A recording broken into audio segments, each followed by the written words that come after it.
Well, to discuss that, I'm now joined by Prime Minister of Pakistan, Imran Khan. Prime Minister, it's great to see you, great to talk to you. Thank you very much for your time. My pleasure.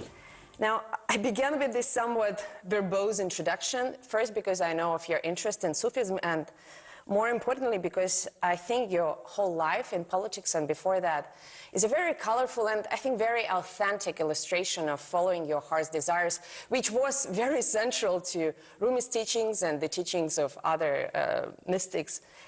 You're going to turn 70 this year. What keeps you powered? Well, let me say one thing. When a human is born, within him, he's trying to look for God. And this is a constant journey towards God.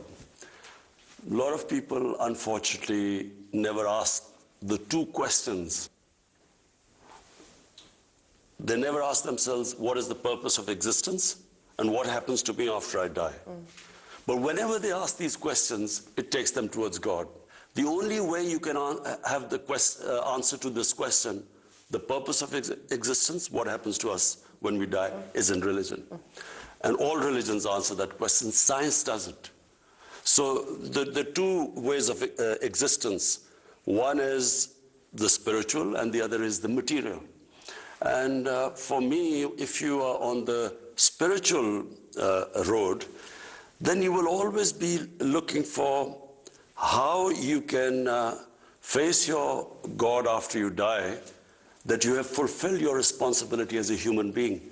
And our responsibility as a human being is, the more God gives us, the more responsibility we have to lift, to help other human beings. Well, let's talk about this practical aspect of our lives, helping other human beings and the state of the world, which there are a lot of concerns around the world about where it's moving, many apocalyptic projections. I wonder how you feel about it, and how do you feel about Pakistan's ability to adapt to this shifting landscape? Well, the world faces two huge challenges. One is climate change, where the material existence, when we only live in this world for material well-being, then the classic example is how we imperil our own existence, is what climate change is. How we have ravaged the earth, and how we have misused the blessings of God. On the other hand, so that is the biggest challenge, I think, for human beings. The second biggest challenge is the plunder of the developing world by the ruling elites of the developing world, where every year huge amounts of money, according to the factile channel of the Secretary General of the UN, $1.5 trillion move from illegally. There's a trade imbalance anyway. I mean, the money flows through the trade imbalance to the developed world anyway. But the illicit, the illegal, money laundered by the ruling elites, over $1.5 trillion every year moves to the offshore accounts and Western capitals. Now, this is going to have severe consequences on food, on hunger, on starvation, on imbalance between the rich and the poor. And so I don't think enough attention is being paid to the second one, because the richer countries benefit from it, because they have this capital inflow, so they don't care. But the poor countries are getting destroyed. Now, I mentioned Rumi, and he wrote something to the effect that clever people want to change the world, while wise people focus on themselves. And I wonder if the current predicament, including the ones that you talked about, climate change and the plundering of the human societies. Of the poor countries. Yeah. If that is, in a way, a consequence of some clever people trying to make the world a better place. The plunder is simple. The rich people in the ruling elites, what they do is, when they, as Prime Minister, and me as a Prime Minister, if I want to take money out from Pakistan and my ministers, the only way I can do it is by destroying the institutions that will stop me from doing it. The judiciary, the accountability process, the tax department. So when I destroy the institutions, the country goes down. And this is why countries are poor. But what is happening is the rich countries are now building barriers.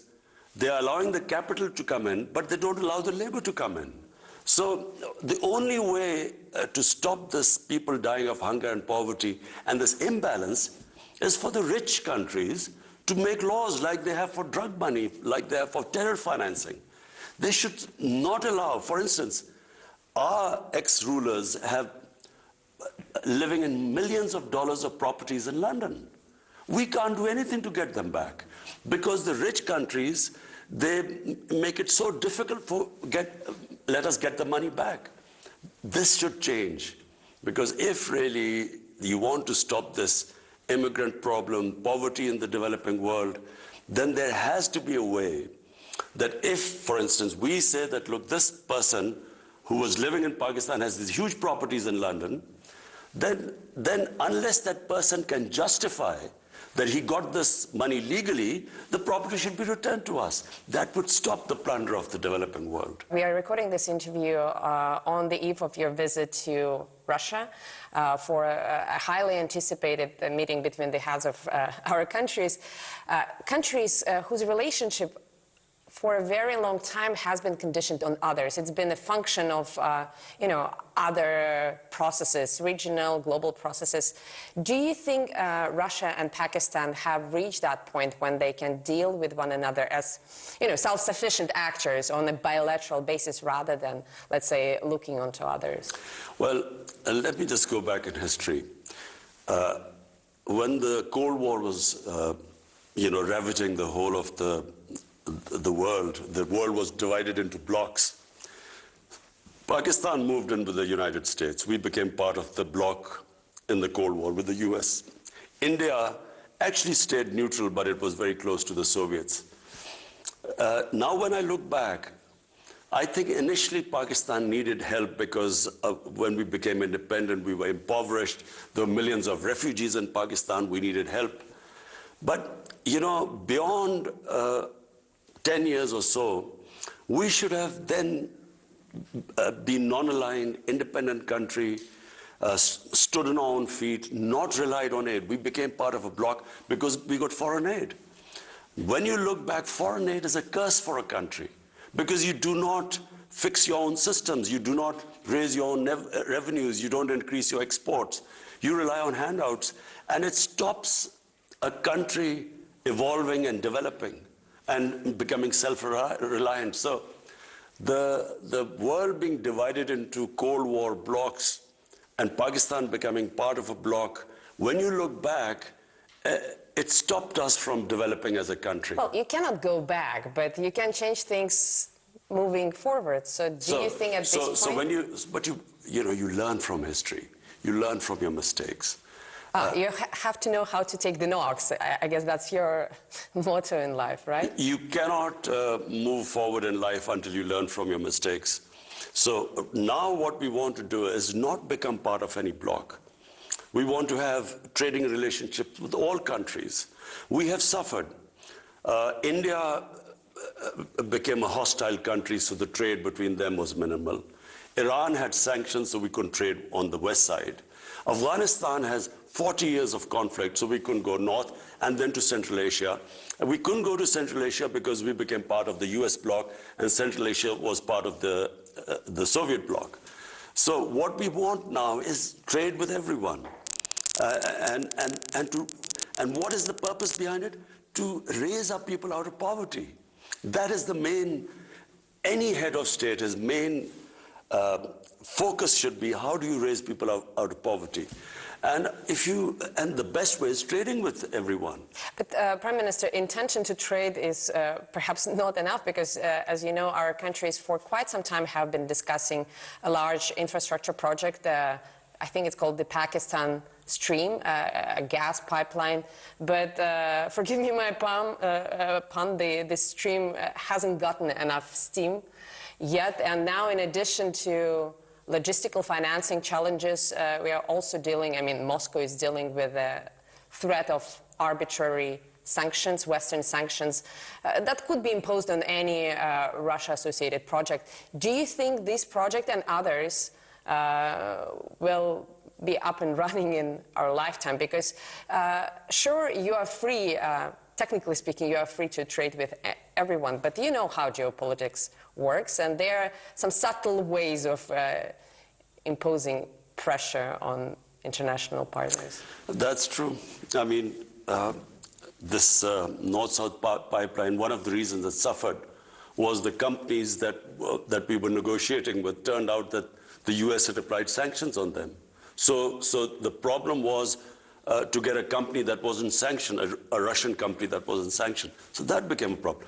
With Iran, we are gas deficient right now. We could just get a gas pipeline from Iran, but Iran is sanctioned. So I mean, I have to say that the developing world really wishes that there is not another Cold War. Because, you know, how do we go ahead? Our purpose is not that we become part of any bloc. My main purpose is we have almost half our population which is above the bottom 50%, half is above poverty line and half is below. But if there's like this commodity super cycle when commodity prices have gone up, or if there's a shock like the COVID-19, then they start going below the poverty line. So the last thing we want is the world divided into blocs, sanctions, and I'm hoping that this Ukraine crisis is resolved peacefully. Mm-hmm. If we read reports in the Western media, there's an imminent war between Russia and Ukraine on the cards, and clearly Western countries take a very oppositional, I would even say inimical view to Russia. For a shrewd politician like yourself, don't you think that it's perhaps too precarious of a time to expand Pakistan's geopolitical horizons? Well, firstly, this doesn't concern us. I mean, you know, we have a bilateral relationship with Russia, and we really want to strengthen it. You know, as I said, regions develop. It's not countries don't develop in isolation. It's because a whole region goes up. Like we saw the European Union. I mean, I was in university in England when the European Union came into being, and then the whole area standard of living went up. So we want to sort of really, we hope that, you know, sanctions are lifted on Iran so that, you know, we're short of gas here. And, you know, with Iran, it's the cheapest gas we can get.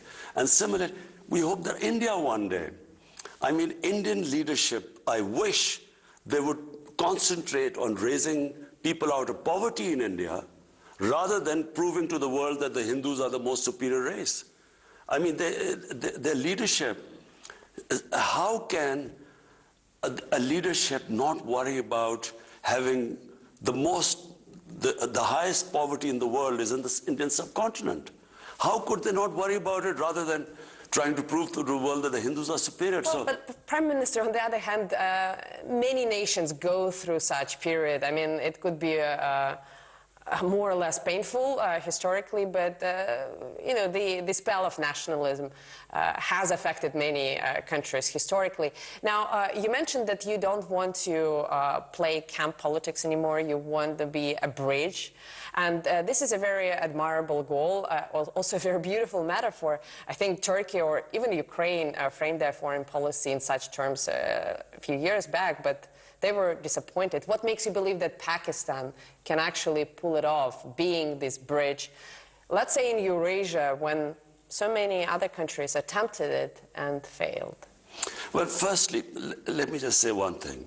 As a student of history, I do not believe that military conflicts solve problems. If you look back, I mean, look at the conflict since 9/11.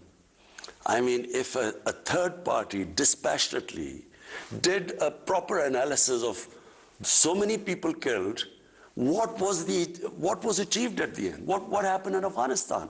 20 years of, God knows, hundreds and thousands of people dying. What was the achievement? So therefore, I'm not a believer in military conflicts. I believe that civilized societies resolve the difference through dialogues. And the countries that rely on military conflict have not studied history properly. Do you believe, on a personal or let's say on a political level, in some sense of accountability, maybe historical accountability, do you think things will change in the world so that all the great aspirations that you have could be realized without us getting very cynical? Because I hear what you're saying on an emotional level, but I have covered so many wars and I have seen so many people killed absolutely for nothing that I simply don't believe that Western leaders care about things like human lives or even development in the developing countries. I'm sorry for saying that. It's true. Most leaders, their main concern is to stay in power. So if to stay in power, you know, there's what they call as a good war, they won't mind loss of human lives. Oh, it's a collateral damage. It's not people. It's collateral exactly. damage. I mean, you know, as someone who looks upon the world from a spiritual point of view, I think it is insane to have a conflict with the idea of people dying and thinking that you will get more popular because of that. For instance, take this Ukraine conflict. I mean, for the life of mine, I cannot really believe that there is any chance, there's any possibility of a conflict. Because the consequences, forget about what will happen to the combatants. For the developing world, already the price of oil has gone up because of the prospect of a conflict. Ukraine supplies wheat to the world, and for that matter, Russia. Now imagine what will happen. Already the world is suffering from the after effects of the COVID-19. Imagine if there's a conflict. What will happen to the poor countries? Already the poor countries are suffering. They are already in debt because they had to incur debt because of the consequences of the COVID-19 fallout. So I cannot in my mind understand how can they even have got this close to a conflict? I can't understand this. Prime Minister, we will try to figure it out after a short break, but let's take a quick pause for the time being. We'll be back in just a few moments. Stay tuned. They can solve any conflict. The problem is that the humans, the leaders, and I'm talking about the leaders, I'm sure people in Ukraine and in Russia, everyone understands that if there's a conflict, there will be consequences. Everyone will be worse. But it's not about the people. People on either side don't want this conflict to happen. So exactly. But I think that the leadership in the countries is then stuck, that if we withdraw from this position, what will be the consequences to us politically? Because politically there are consequences always. And I think it takes very powerful, great leaders who rise above this and who think about the effects on the human beings. I do want to ask you about great leadership, but very quickly, I know that you have tried to deal with your mutual grievances with India over Kashmir, and I'm sure you're not satisfied with the results of those efforts. Are you going to leave that issue to your successors, or are you still hoping to try something new? You know, when my party came into power in 2018, first thing I did was to reach out to India. And I told them, you know, our only issue is Kashmir. Let's sit down on the table and resolve it. Let's have a roadmap. But I didn't realize, you know, and remember, I'm the one who knows India better than anyone because of course, cricket is a passion, you know, in the subcontinent. And because of, you know, me being captain of cricket here and sort of playing over 10 years against India, I know India better than most people. So I immediately reached out. But then I discovered, to my horror, that this is not the India I used to know, because it's been taken over by this mad ideology. It's a racist ideology, which was inspired by the Nazis. The founding fathers were inspired by the Nazis. You can Google on your phone and you can, the founding fathers praised the Nazis, racial superiority. And you see, there's a negative nationalism, there's a positive nationalism. You must distinguish between the two. I can inspire my people by saying, look, you were a great nation, let's now get back again. But if I say you were a great nation, But because of these other human communities, you could not reach the top. So shift the hatred towards them. There is always bloodshed. Prime Minister, I'm sure your counterpart in New Delhi would disagree, but if Prime Minister Modi wants to share his own views, we would be more than happy to travel to New Delhi and interview him on that very... Listen, I would love to debate with Narendra Modi on TV. That would be great. I would love to talk. But you know, before we organize this debate, and by the way, RT would be happy to moderate it, me personally, but... It would be so good for over 1 billion people on the subcontinent if we can resolve our differences through a debate rather than Friends, through... that would be amazing. But let me ask specifically about Pakistan, because this year marks the 75th anniversary of your country coming into being, and the figure of Muhammad Ali Jinnah still looms large with his philosophy of marrying modernity with traditional grassroots culture. And I think it's not only in Pakistan, but I see this philosophy coming to prominence all around the world, even in Russia. I think Vladimir Putin subscribes to a similar brand of enlightened conservatism. When you see progressive things around the world, you benefit from them, but you stay true to your sort of your inner core, your collective soul. Mm-hmm. Why do you think it's becoming so popular around the world? Why is it so appealing? Because whenever you try and superimpose another culture on a nation, it doesn't work. You know, colonialism, what did it do? What the colonialists created was a thin lot of people who imitated the colonialists, who in Pakistan would be called the westernized elite. But there was a big gap between them and the rest of the population. So nations evolve organically. They borrow from all over the world, but they are rooted in their own culture and history. If you cut that off, I mean, it has severe consequences all over the world. When you cut off a country from its roots, a nation, and try and ape another culture, they become neither one thing or the other. In Urdu, we say neither titar or a bater, neither quail or a partridge. What has happened after colonialism is that you have a tiny set of elite which pretends that they're Western, and the gap between them and the rest becomes wider and wider. It's what happened in Iran. The Iranian Revolution was that the elite of the Shah of Iran became cut off from the mass of the population. So there was a huge reaction against it. In Pakistan, what we are trying to do is to obviously learn from all advanced societies, and right now, the nation we can learn most from is China, because if my main emphasis is to raise people out of poverty, no human society has achieved what China has done. So therefore, we learn from everyone, but we should be rooted in our own culture, history, religion. China played a subtle but I think very significant role in facilitating Russian-Pakistani exchanges, and I know that recently while visiting Beijing you suggested that Islamabad can act as a mediator between Beijing and Washington.